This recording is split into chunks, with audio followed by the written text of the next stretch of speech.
Article 16। ठीक है, देखो सबसे पहले तो आपको याद होना चाहिए कि यह केवल भारतीय नागरिकों को प्राप्त है। पहला कथन तो वही, केवल किसको, आपका भारतीय नागरिकों को प्राप्त। कल भी पढ़े थे हम कौन सा, आपका आर्टिकल 15। ठीक है, तो ये केवल किसको प्राप्त है, आपका भारतीय नागरिकों को प्राप्त है। सबसे पहले आपको ये याद होना चाहिए। ठीक है, और इसमें कितने क्लॉज हैं, तो इसमें आपको देखा जाएगा आपका 16, आर्टिकल 16 में बहुत सारे क्लॉज मिलेंगे। इसको अपन एक एक करके देखते जाते हैं। सबसे पहले क्या बोल रहा है आपका आर्टिकल 16(1), आर्टिकल 16(1) क्या बोल रहा है आपका, लिखो उसमें, राज्य, आर्टिकल 16 क्या बोल रहा है आपका, राज्य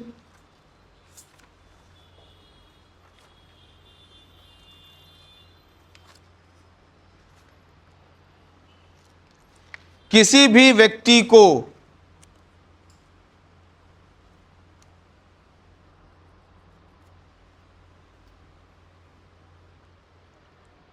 भर्ती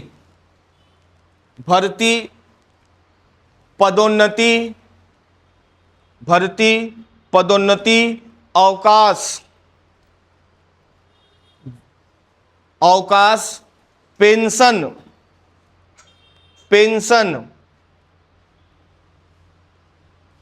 ग्रेच्युटी, ये समझ में आता है ना, ग्रेच्युटी क्या होता है आपका।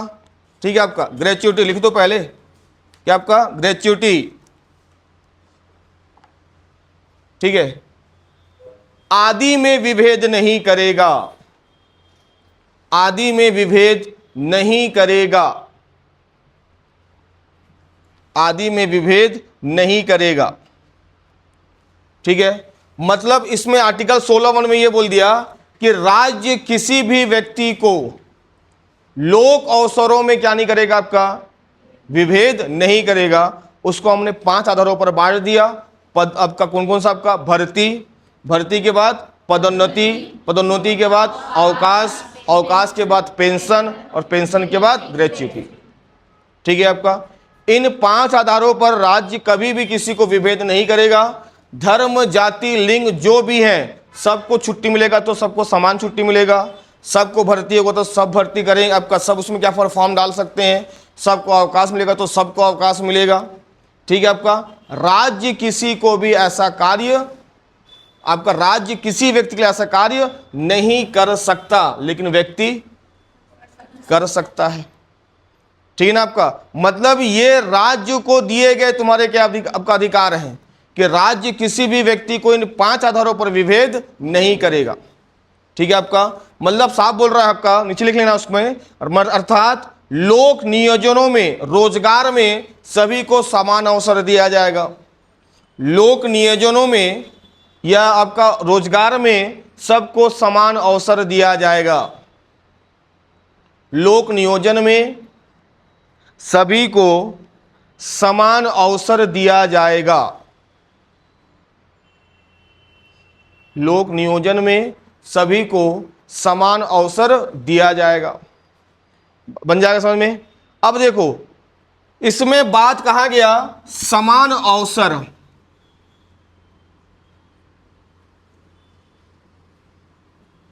समान अवसर किसकी बात कही गई, आपका समान अवसर की बात कही है। अब समान अवसर से क्या समझते हो, अवसर की समानता का मतलब यह भी नहीं कि कम पढ़ा लिखा भी तुम्हारा क्या हो, योग्य हो। जैसे एग्जाम्पल के लिए पीएससी का फॉर्म निकला तो हमने क्या बोल दिया कि सभी को, व्यक्ति को तुम्हारे क्या दिया जाएगा, समान अवसर दिया जाएगा। इसका मतलब ये नहीं कि पीएससी के फॉर्म को 12वीं वाले पे क्या करना, डालना शुरू कर दें। यहां पर अवसर की समानता का मतलब यह नहीं कि कम योग्य वाला व्यक्ति भी क्या कर सकता है, कोई एग्जाम दे सकता है जहां तक उसकी योग्यता न हो। इसलिए देखना जब भी कोई फॉर्म निकलता है तो उसमें दिया होता है तुम्हारा क्या, शैक्षणिक योग्यता, क्वालिफिकेशन।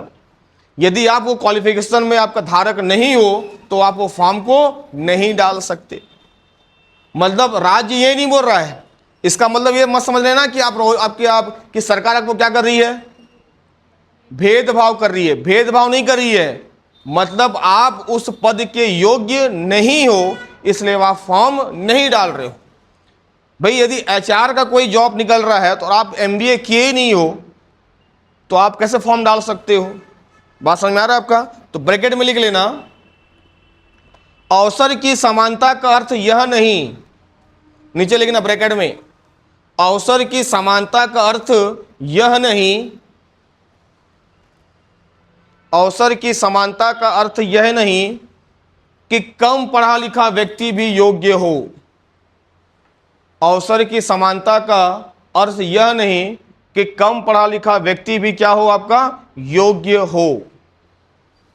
ये समझ में आया कि नहीं आया? आर्टिकल 16(1), 16 क्या बोल रहा है, जोर से पढ़ो सब। राज्य किसी भी व्यक्ति को किसमें भर्ती, पदोन्नति, अवकाश, पेंशन, ग्रेजुटी में विभेद नहीं करेगा, अर्थात सभी को समान नियोजन की अवसर की समानता मिलेगी, सबको रोजगार सही मिलेगा। लेकिन इसका मतलब यह नहीं है कि अवसर की समानता या समान अवसर का मतलब यह भी नहीं कि कम पढ़ा लिखा व्यक्ति क्या हो, योग्य। ये समझ में आएगा नहीं आएगा? आ जाएगा। ये हो गया तुम्हारा कौन सा, आपका आर्टिकल 16(1). नेक्स्ट आते हैं आपका आर्टिकल 16(2). आर्टिकल 16(2), आर्टिकल 16(2) क्या बोल रहा है, लिखना। अभी तक आप 5 आधार पढ़ रहे थे, क्या क्या? धर्म, जाति, लिंग, मूल वंश और जन्म स्थान। अभी तक आप ये पढ़े 5 स्थान, आपका 5 नाम पढ़ रहे थे आप। ये 5 आधार पर हम किसी को क्या नहीं कर पाते, विभेद कर नहीं पा रहे थे। इसमें एक नया चीज और जुड़ जाएगा, ठीक है? क्या जुड़ जाएगा? आपका निवास। एक नया नाम और जुड़ जाएगा, क्या जुड़ जाएगा? आपका निवास। लिखना उसमें, राज्य किसी भी व्यक्ति को, ये उपरोक्त 5 आधार को लिख लेना। राज्य किसी भी व्यक्ति को, ये उपरोक्त के जो 5 आधार है उसको लिख लेना। धर्म, जाति, लिंग, धर्म, जाति, लिंग, मूल वंश और स्थान। राज्य किसी व्यक्ति को धर्म, जाति, लिंग, मूल वंश, जन्म स्थान एवं निवास, निवास को अंडरलाइन करो, निवास को अंडरलाइन करो, के आधार पर, के आधार पर, के आधार पर राज्य के सरकारी नौकरियों में, राज्य के सरकारी नौकरियों में, राज्य के सरकारी नौकरियों में अपात्र या विभेद नहीं करेगा। राज्य के सरकारी नौकरियों में अपात्र या विभेद नहीं करेगा।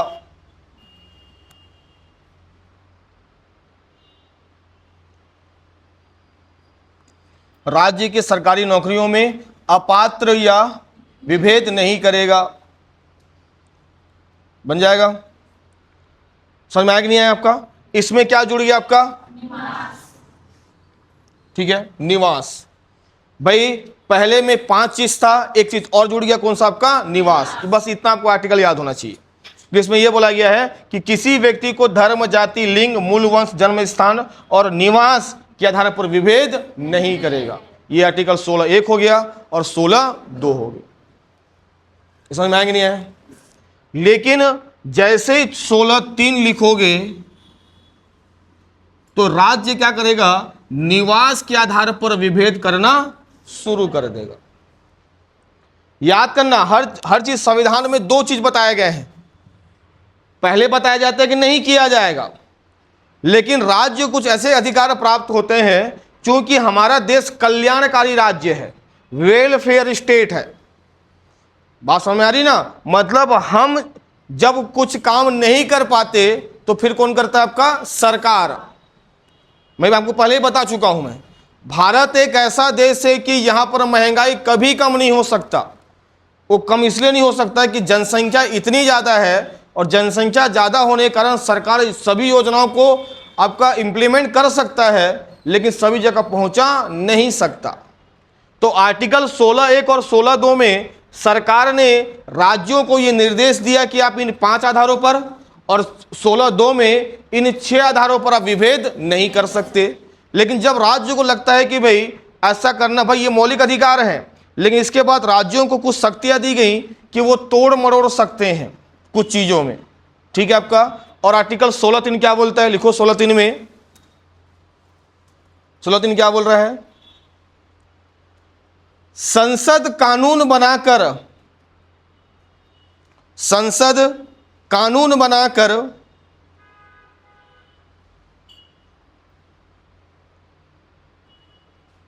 लोक नियोजन के मामले में, उसी को बोलते हैं रोजगार, लोक नियोजन के मामले में, ठीक है, in the matter of public employment, लोक नियोजन के मामले में निवास स्थान के आधार पर भेदभाव कर सकती है। निवास स्थान के आधार पर भेदभाव कर सकती है। बात समझ में आ जाएगा? अब एक बात बताओ, यह अधिकार केवल किसको है? संसद को है। नीचे लिख लेना, राज्य विधानमंडल को नहीं।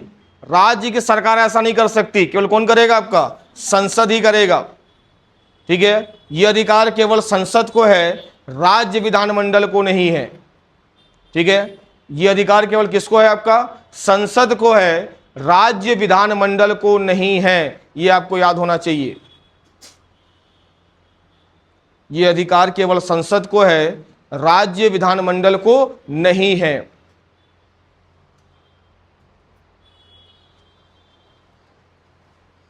ठीक है, अपात्र मतलब यह है कि कोई भी चीज में आपका आता नहीं, सूची नहीं आती आपका, पात्र अपात्र। ठीक है ना, आपका बात है ना, आपका ये पात्र व्यक्ति है, ये अपात्र, डिस्क्वालीफाई बोलते हैं जिसको अपन, क्या बोलेंगे अपन? आपका डिस्क्वालीफाई व्यक्ति। ठीक है, उसी को बोलते हैं पात्र और अपात्र। बन जाएगा। अब चलो, अब ये बताओ क्यों ऐसा कहा गया? आखिर आर्टिकल 16(3) में ऐसा क्यों कहा गया कि संसद किसी भी आपका निवास स्थान में क्या कर सकती है? आपका भेदभाव कर सकती है, विधानमंडल नहीं करेगा। क्यों ऐसा कहा?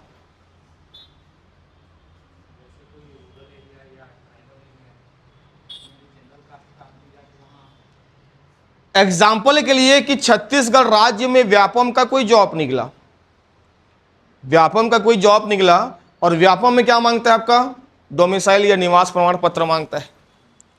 यदि व्यापम का कोई जॉब निकल रहा है, यदि वो निवास प्रमाण पत्र नहीं मांगता, तो बाकी राज्य के लोग भी क्या करते? यहां पर आपका फॉर्म डालते।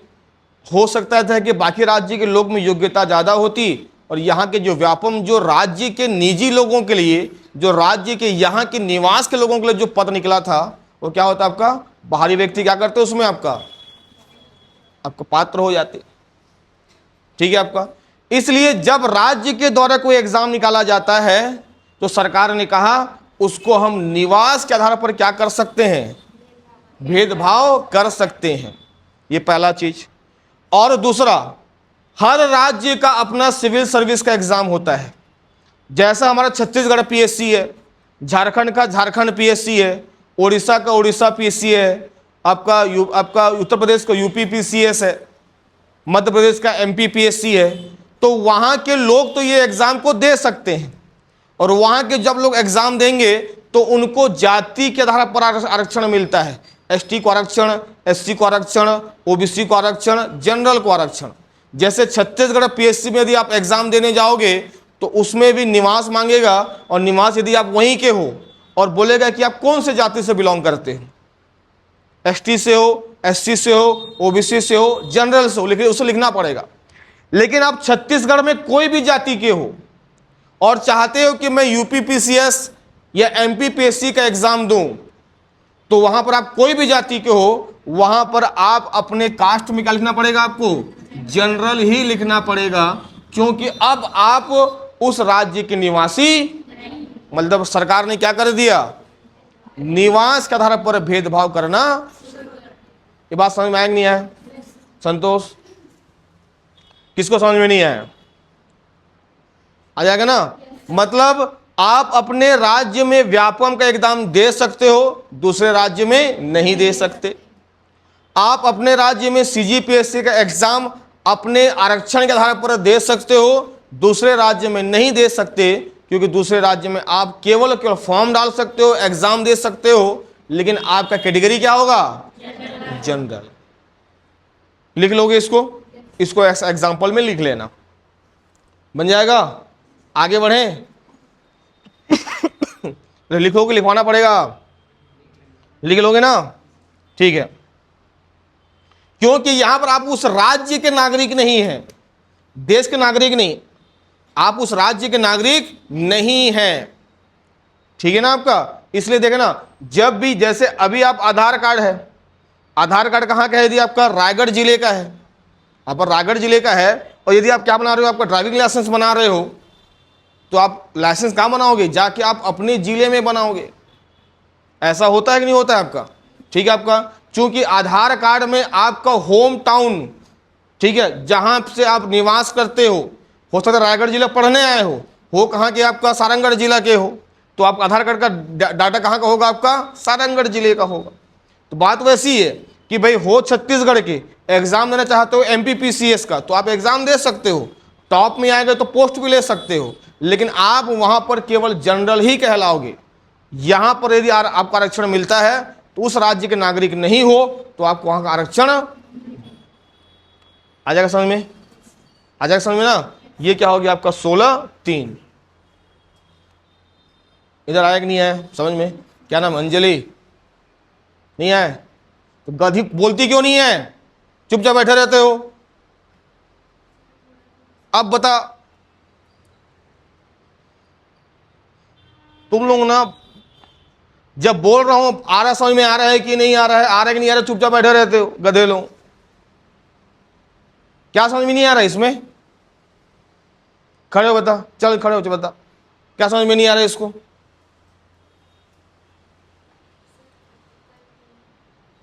कौन सा आर्टिकल 3 है? 16(3) है।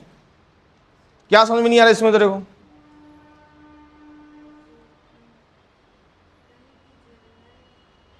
कहीं भी बैठो, चलो आगे बढ़ते हैं अपन 16(4).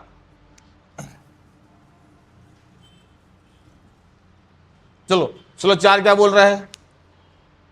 सरकारी नौकरी में आरक्षण। सोचा क्या बोल रहा है आपका? सरकारी नौकरी में आरक्षण, सीधी बात बोलता है भाई ये। लिखो उसमें, राज्य के अधीन सेवाओं में, राज्य के अधीन सेवाओं में, राज्य के अधीन सेवाओं में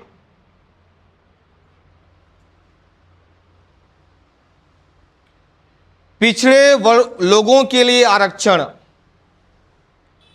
राज्य के अधीन सेवाओं में पिछड़े वर्गों के लिए आरक्षण,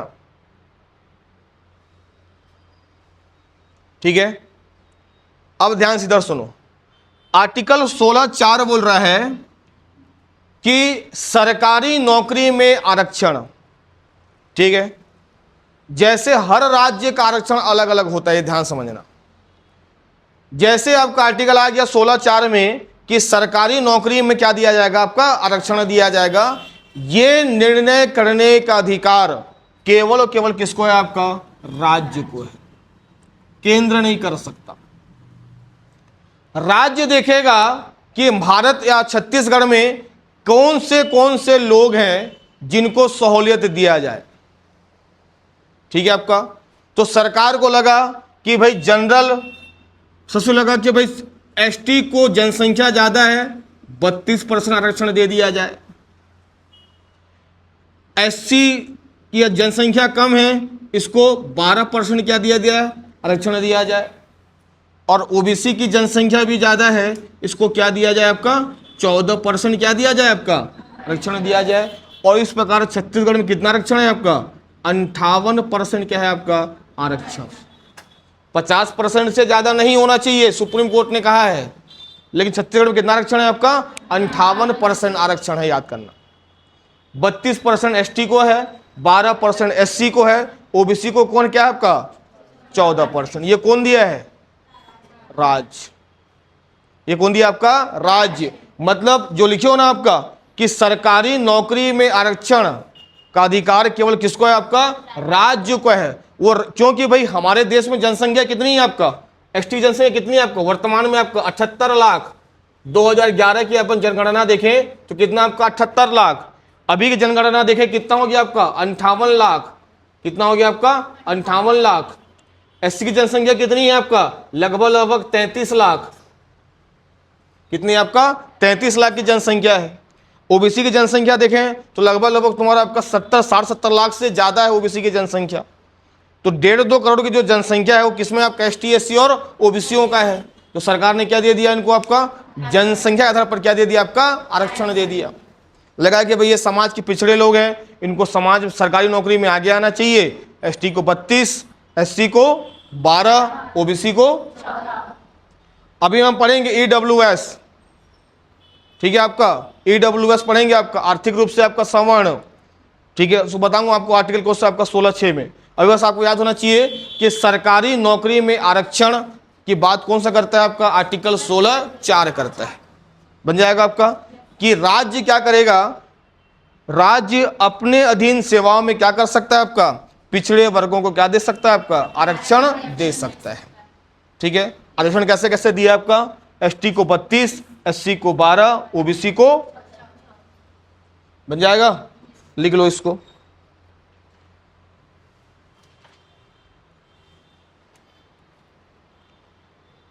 कोई भी डाउट होता है पूछ लिया करो, और डाउट ऐसा पूछा करो कि वो लगे कि वास्तव में डाउट है। कुछ भी पूछते रहते हो। मैं पहले ही बोल चुका हूं, संविधान को बार बार समझने की आवश्यकता है। संविधान को सामाजिक आपका सामान्य भाषा में समझो, जल्दी समझ में आएगा।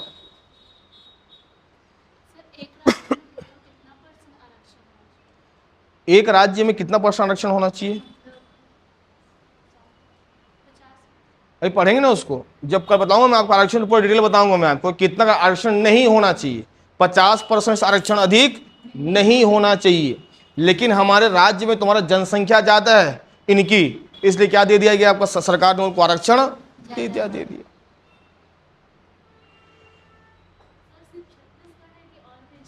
सब स्टेट में अलग अलग आरक्षण होता है। सब स्टेट में तुम्हारे क्या होगा बताया ना, आपका राज्य कौन डिसाइड करेगा, आपका राज्य डिसाइड करेगा कि कौन से राज्य में कितना आरक्षण होना चाहिए। ठीक है, लेकिन वो 50% से ज्यादा नहीं होना चाहिए, अपवाद है। कल मैं बताऊंगा आपको ये कैसा होगा, आ जाएगा समझ में। अब इसमें देखो, इसी 16(4) में कुछ 2 आर्टिकल जोड़े गए। 16(4) में ही 2 आर्टिकल जोड़े गए। 16(4)A और 16(4)B। इसी को बोलते हैं 16(4)क और 16(4)ख। ठीक है, 77वां संविधान संशोधन 1995।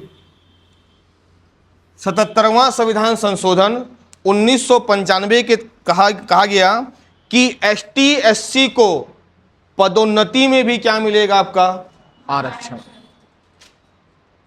लिखो उसमें 16(4)A में कहा गया कि एसटी एससी को पदोन्नति में भी क्या मिलेगा, आपका आरक्षण मिलेगा। एसटी एससी को पदोन्नति में भी क्या मिलेगा, आपका आरक्षण मिलेगा।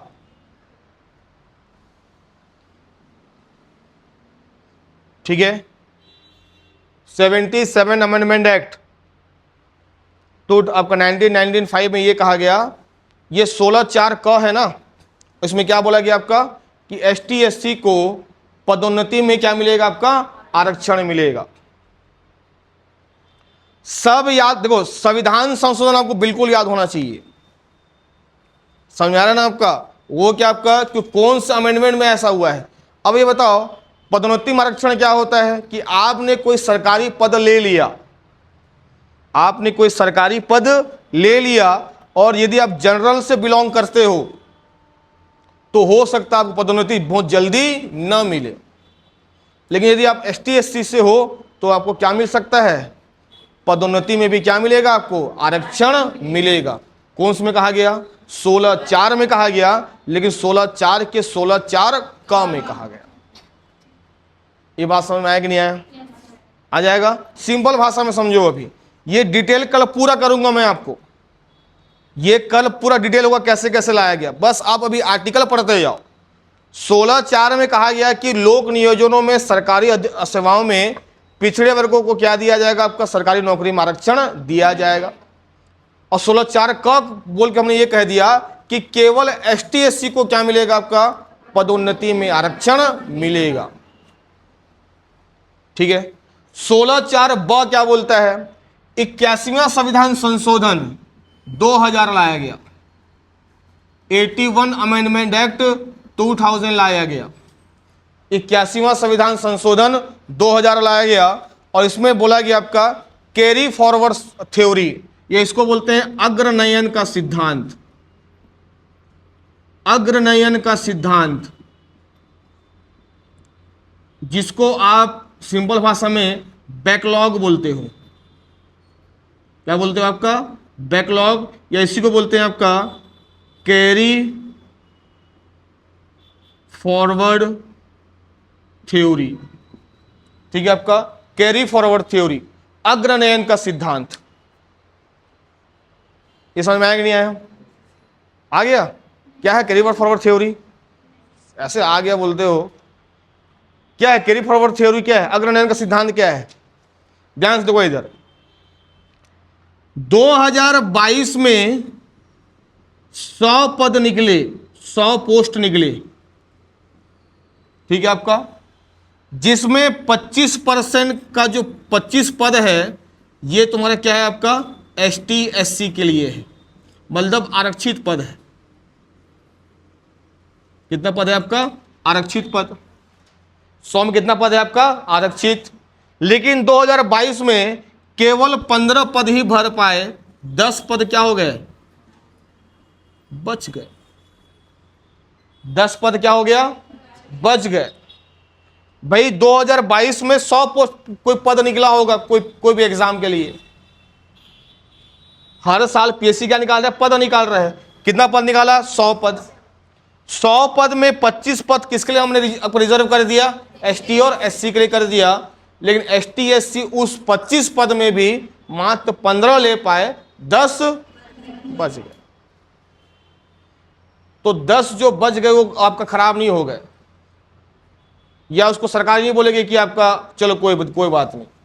2023 में फिर जब 100 पद आएगा तो 100 पद में 25% क्या दिया जाएगा, फिर क्या दिया जाएगा आपका एसटी एससी को। लेकिन अब कितना बच जाएगा वो, अब हो जाएगा वो कितना, 35, क्योंकि 10 कहाँ जोड़ दिए गए हमने, 2023 में जोड़ दिया।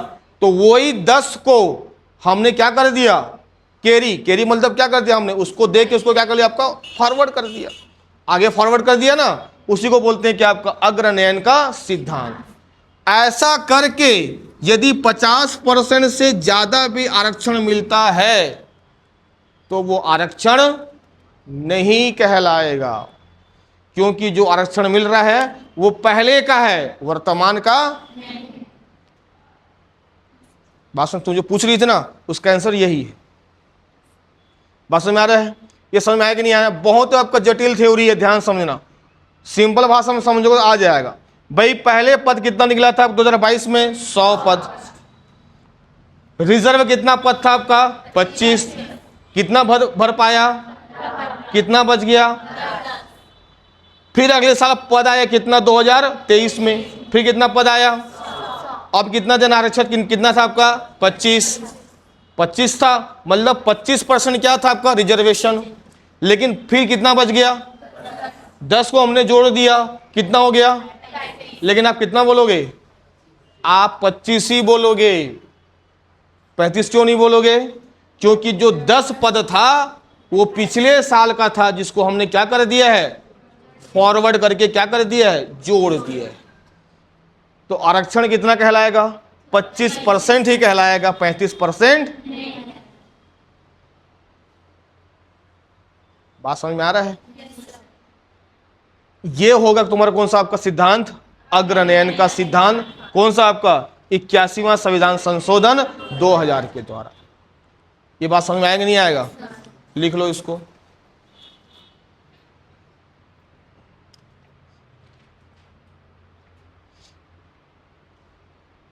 हितेश्वरी, ये समझ में आया?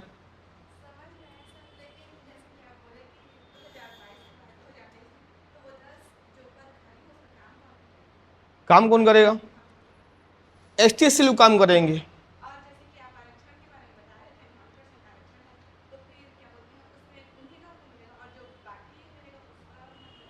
रिजर्व है ना, रिजर्व। अब बैठो, ध्यान से इधर देखो, समझ दो, ध्यान समझो पहले। देखो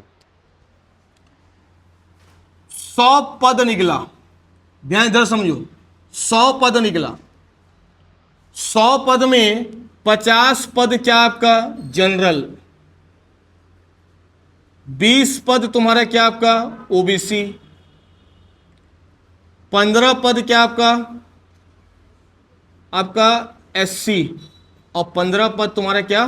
ST। कितना हो गया? 100 हो गया। तो ये टोटल हो गया 100। ध्यान से समझो, ST के लिए 15 पद नहीं है, ST के लिए पूरा 100 पद है। यदि वो नंबर आपका 1 नंबर लेके आता है, टॉप रैंक लेके आता है, तो अपने में से पद नहीं लेगा वो किसके में से पद लेगा? जनरल में से पद लेगा। बात समझ में आ रहा है आपका? अपने में से पद ले, किसमें पद लेगा आपको? वो जनरल में से पद लेगा। बात समझ में आ रहा है? मतलब यदि वो ST के 50 के 50 व्यक्ति पास हो गए टॉप में, तो जनरल वाले को एक भी पद नहीं मिलेगा। क्यों? क्योंकि 50 पद कौन ले लिया? आपका जनरल। जबकि इनका पद अभी भी क्या है? आपका रिजर्व है, पड़ा हुआ है। ST का पद आपका 15 नहीं है, 85 है। OBC का पद 20 नहीं है, 70 है। लेकिन जनरल का पद केवल कितना है? आपका 85 है। उसको टॉप 50 तक नहीं आएगा, जब तक टॉप 50 तक नहीं आएगा तब तक क्या होगा? उसको आपका सिलेक्शन नहीं होगा। बात समझ में आ रहा है? ठीक है, मतलब 50 का पद यदि इनको आप इन लोग पूरा बंटवारा कर लिए, बेचारा को एक भी पद नहीं मिलेगा। बात समझ में आ रहा है आपका? इन तीनों को अपने अपने में बंटवारा में मिलने के बाद भी इनका भी खा सकते हैं। सिंपल भाषा में समझोगे, इसके पास 50 रुपए ही है, लेकिन SC के पास पूरा 100 रुपए है, इसके पास 85 रुपए है, इसके पास 70 रुपए है। बात समझ में आ रहा है आपका? ये क्या होता है आपका सिद्धांत। और उसके बाद ये 15 फिर बच गया, ये 15 फिर बच गया, तो अगले साल फिर कितना हो जाएगा? 115। उसके बाद भी जनरल कितना रहेगा? आपका 50 रहेगा, इनको कितना मिल जाएगा? आपका 115। बात समझ में आ रहा है आपका? मतलब सरकारी नौकरी में ST/SC को बहुत छूट दिया जाता है।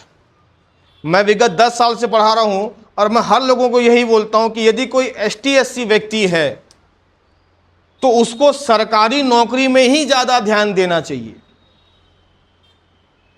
बात समझ में आ रहा है आपका? क्योंकि सरकार उनको जितना आरक्षण दे रहा है, जैसे अभी कितना निकला आपका? अभी क्या पद निकला आपका? अभी पद आया था हॉस्टल वार्डन का। तो एक मिनिमम 80 से 90 नंबर क्रॉस किसका जाएगा? आपका जनरल वालों का। लेकिन आप ST/SC वालों का देखिएगा, आपका 70 से 80% के बीच, ये आपका देखा जाएगा 60 से 70% के बीच उनका क्या हो जाएगा? आपका 60-70 नंबर के बीच उनका सिलेक्शन हो जाएगा। भाई शिक्षक भर्ती का जो पद निकला था, जनरल वालों का 7,000 में क्लोज हो गया था, ST और कितना गया आपका 73,000, 78,000 तक क्या है और उनका सिलेक्शन होते जा रहा है। बात समझ में आ रहा है आपका? तो थोड़ी सी भी यदि आप मेहनत करोगे, थोड़ी सी भी ना, ज़्यादा नहीं, यदि ST/SC हो और आपने थोड़ा सा भी मेहनत किया तो आप एक अच्छे पद को ले सकते हो। ठीक है आपका? OBC जनरल तो एक ही है, भाई भाई हो चुके हैं इन लोग, समझ में आ रहा है आपका? लेकिन ST/SC आपका कास्ट से बिलोंग होते हो तो आपके लिए बहुत ही अच्छा अपॉर्चुनिटी होता है। कौन सा? आपका सिविल सर्विस का एग्जाम, खासकर कौन सा? आपका सिविल सर्विस का एग्जाम, व्यापम का एग्जाम। ठीक है, बन जाएगा। ये क्या हो जाएगा आपका 16/4, तो समझ में आ जाएगा ना। 16 में क्या बोला गया?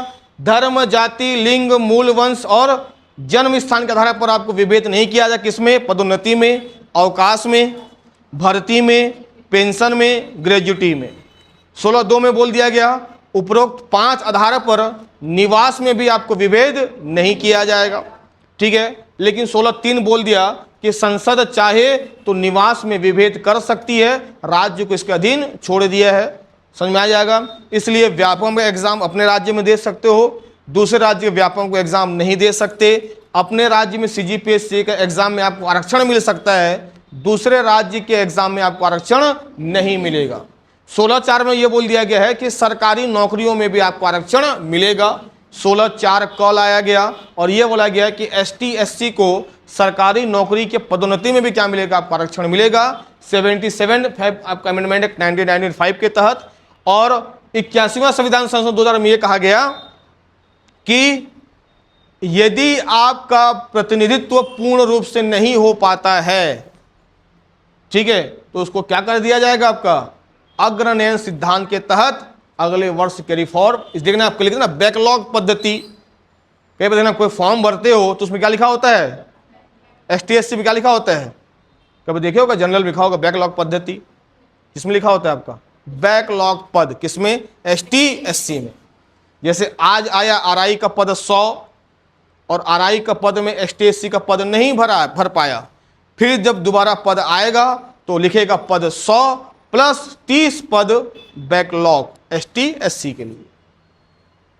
ठीक है, इसी को बोलते हैं कि आपका कैरी फॉरवर्ड सिद्धांत या कैरी फॉरवर्ड थ्योरी या अग्रनयन सिद्धांत। कब लाया गया? 81वां संविधान संशोधन 2000 के बाद जोड़ा गया। आगे बढ़े। 16(5) हाँ,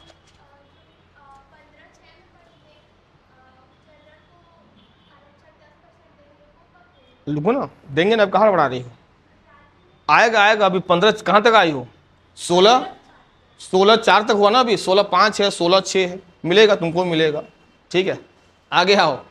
अब आ जाओ 16(5), तिवारी है ना वो, ठीक है आपका। 16(5), 16(5) क्या बोल रहा है भाई? 16(5) बोल रहा है कि धार्मिक संस्थानों में, लिखो, धार्मिक संस्थानों में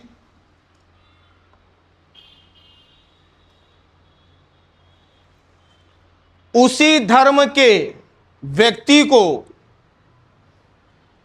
उसी धर्म के व्यक्ति को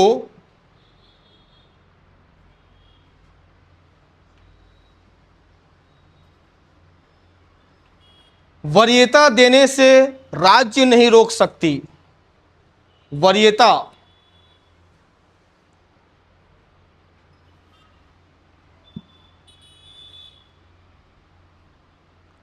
वरीयता देने से राज्य नहीं रोक सकती।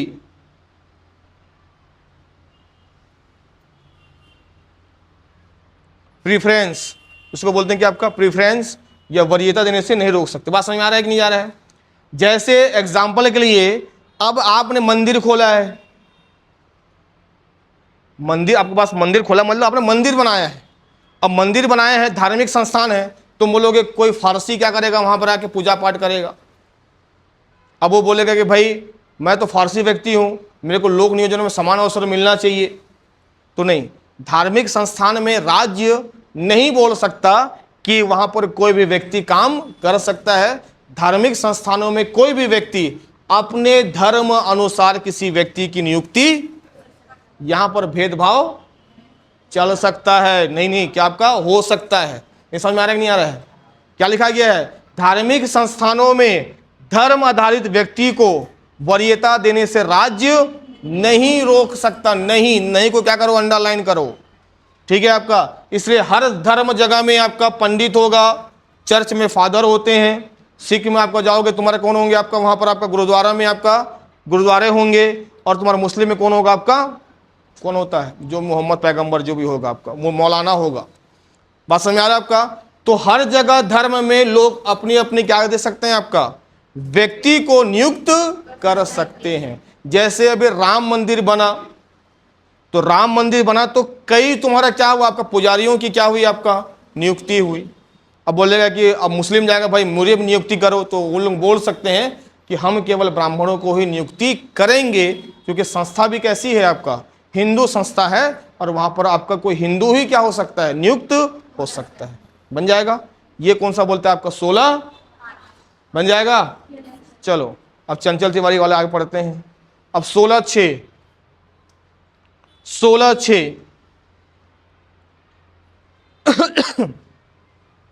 103 संविधान संशोधन 2019 किया गया। 103 103वां संविधान संशोधन 2019 किया गया, और यह कहा गया कि आर्थिक रूप से पिछड़े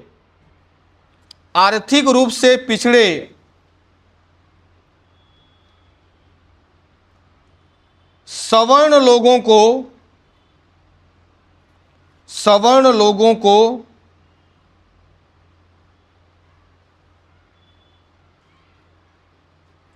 ठीक है आपका 10% का अतिरिक्त आरक्षण दिया जाएगा। इकोनॉमिकली वीकर सेक्शन बोलते हैं उन्हीं को,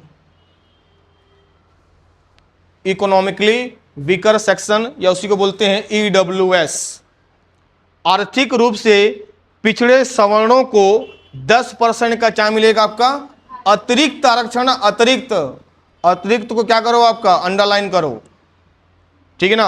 अतिरिक्त का मतलब होता है कि उनको आरक्षण में शामिल नहीं किया जाएगा। जैसे एग्जांपल देखो, भारत छत्तीसगढ़ में भारत ने कहा कितना परसेंट दिया जाएगा, 10%। सीजी में कितना मिलता है, सीजी में मिलता है कितना परसेंट, आपका कहाँ गया, लिखा था मैं आपका 4%। कितना मिलता है आपका 4%। क्यों, क्योंकि जनसंख्या क्या आपका कम है। यदि कोई सेंट्रल गवर्नमेंट का फॉर्म भरते हो तो आपको कितना मिलेगा, 10% का आरक्षण। सी-टेट का फॉर्म डालते हो 10%, सी-टेट का एग्जाम डालते हो 4%। क्यों, क्योंकि सवर्णों की जनसंख्या यहां पर कम है।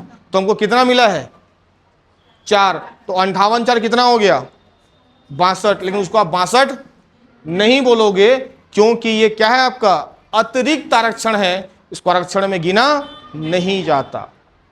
समझ में आ रहा है आपका। मतलब यदि आपको देखा जाएगा तो 50% आरक्षण देश देता है, प्लस 10 होगा तो कितना हो जाएगा आपका 60 में 50 से ज्यादा हो जाएगा, ठीक है। लेकिन इसको चूंकि ये भी कौन देता है, आपका राज्य देता है, तो राज्य कितना दे रहा है अभी, मात्र हमको कितना देता है, आपका 4%, ठीक है। लेकिन ये अतिरिक्त आरक्षण है, ये अतिरिक्त आरक्षण है, इसको आरक्षण की श्रेणी में नहीं रखा।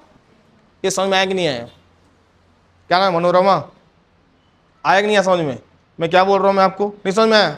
अंकित उधर पीछे, संतोष, मनीष, योगेश, क्या बोल रहा मैं आपका कि 103 संविधान संशोधन आपका 2019 के तहत यह कहा गया कि आर्थिक रूप से पिछड़े सवर्ण, अब बताऊंगा कौन होते हैं आर्थिक रूप पिछड़े सवर्ण, उसका क्राइटेरिया है। सवर्णों को 10% का क्या दिया जाएगा, अतिरिक्त आरक्षण दिया जाएगा। ये केंद्र सरकार ने बोल दिया और छोड़ दिया राज्य के ऊपर, तुम देख लो भाई 10% देना है, उससे ज्यादा नहीं होना चाहिए, कम दे सकते हो। छत्तीसगढ़ ने देखा ओबीसी ज्यादा है, एसटी ज्यादा है, एससी ज्यादा है, भूपेश बघेल ने ये बोल दिया कि कितना देना चाहिए, आपका 4% क्या दे दो, आपका इकोनॉमिकली वीकर सेक्शन को आप क्या दे दो, आपका आरक्षण। यदि और उसके लिए भी कुछ क्राइटेरिया है कि किसे आर्थिक रूप से पिछड़े सवर्ण कहा जाएगा, हेडिंग दो, किसे आर्थिक रूप से पिछड़ा सवर्ण कहा जाएगा।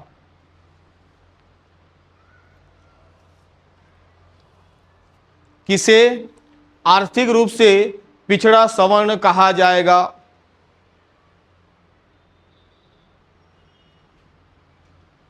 ठीक है, पहला लिखते जाओ, वार्षिक आय 8 लाख से कम होना चाहिए। वार्षिक आय 8 लाख से कम होना चाहिए। वार्षिक आय 8 लाख से कम होना चाहिए। ठीक है। खेती युक्त जमीन 5 एकड़ से कम होना चाहिए। जो खेती युक्त जमीन है वो 5 एकड़ से कम होना चाहिए। जो आपको जो जमीन में जो खेत है ना आपका, जो गांव में जो खेत है, कितना आपका 5 एकड़ से कम होना चाहिए।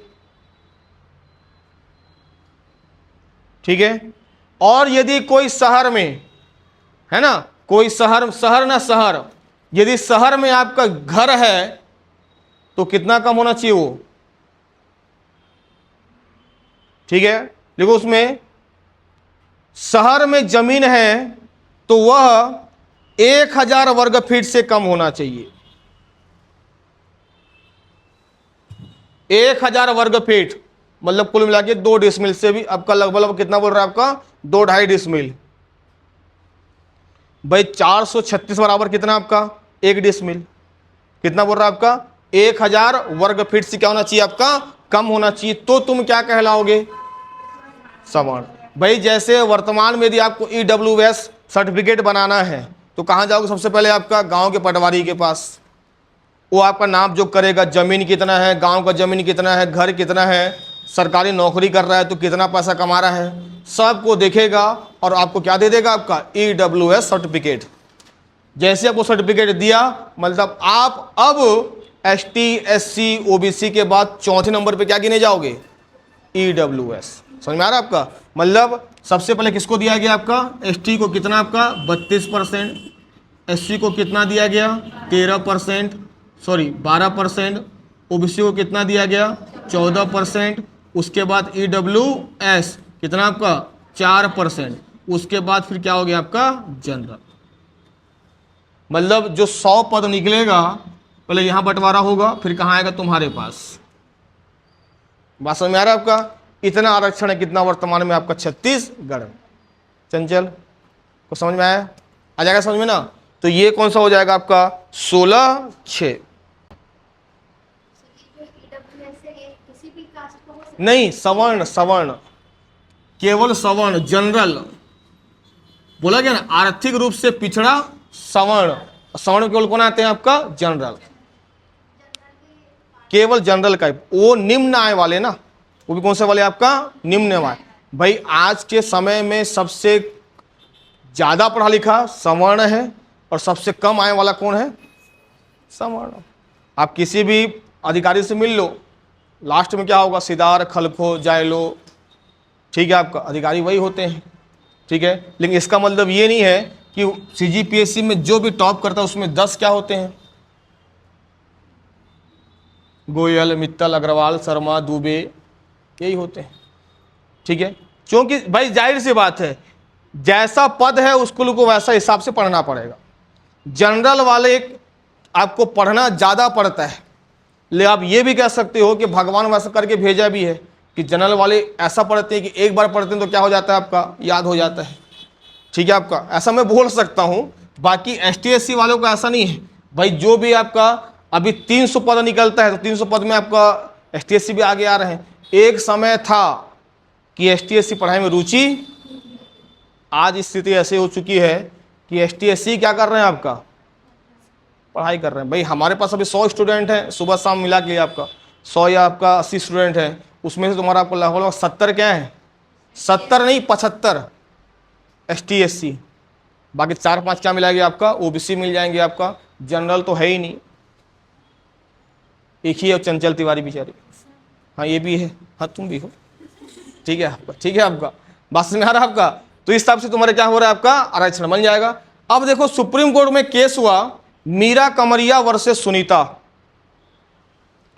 इन्होंने केस कर दिया, क्या केस कर दिया, केस कर दिया कि यदि कोई जनरल कास्ट की महिला, ध्यान सुनना, यदि कोई जनरल कास्ट की महिला किसी आरक्षित पुरुष से विवाह कर लेती है, मैं क्या बोला, यदि किसी जनरल जनरल की महिला किसी आरक्षित पुरुष से विवाह कर लेती है, अब महिला क्या हो जाएगी आपका? जैसे बाय द वे कोई ब्राह्मण है, कोई सिदार से विवाह कर लिया, तो अब वो क्या हो जाएगा आपका? अब वो क्या हो जाएगी? सिदार हो जाएगी। इसका मतलब ये नहीं कि उसको क्या मिलेगा अब? आरक्षण। वो जीवन भर हमेशा क्या रहेगी?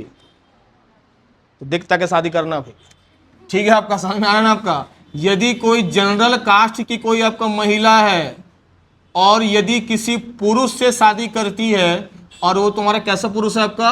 आरक्षित रिजर्व कैटेगरी का है, तो महिला का तुम्हारा सरनेम चेंज होगा, कास्ट चेंज नहीं होगा।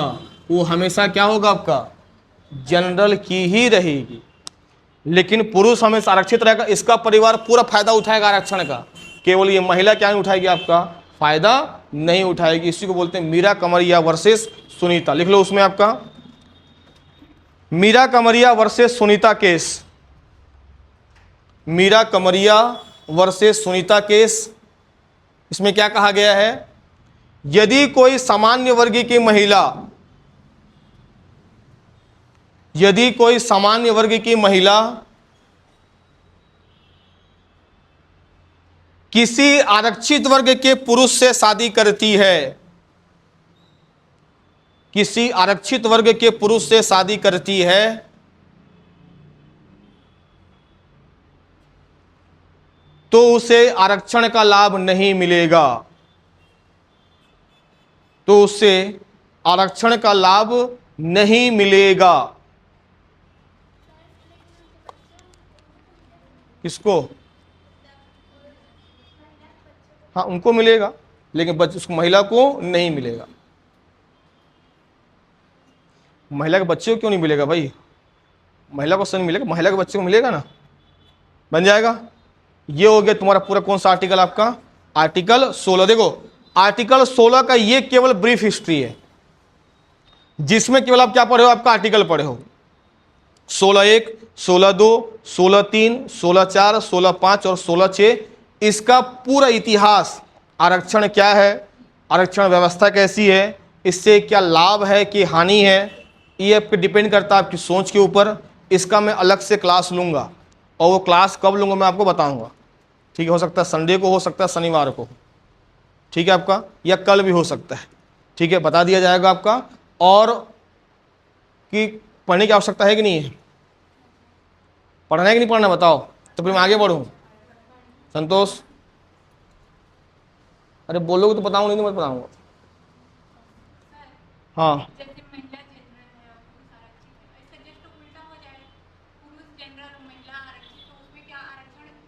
किसको मिलेगा आरक्षण? तुम उल्टा बोल रही हो। तो और क्यों मिलेगा उसमें? उसमें क्यों मिलेगा? उस पुरुष तो जनरल ही हो गया ना, नहीं मिलेगा। कुल मिला के शादी नहीं करना है ऐसे लोगों से।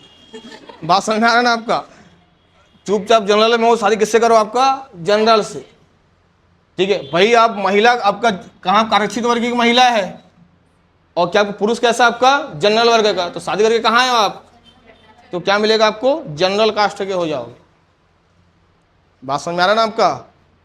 समझ में आ रहा है ना आपका? आरक्षण आपको मिलेगा ही नहीं, ठीक है? हाँ, पैसा मिलेगा। कितना मिलेगा आपका?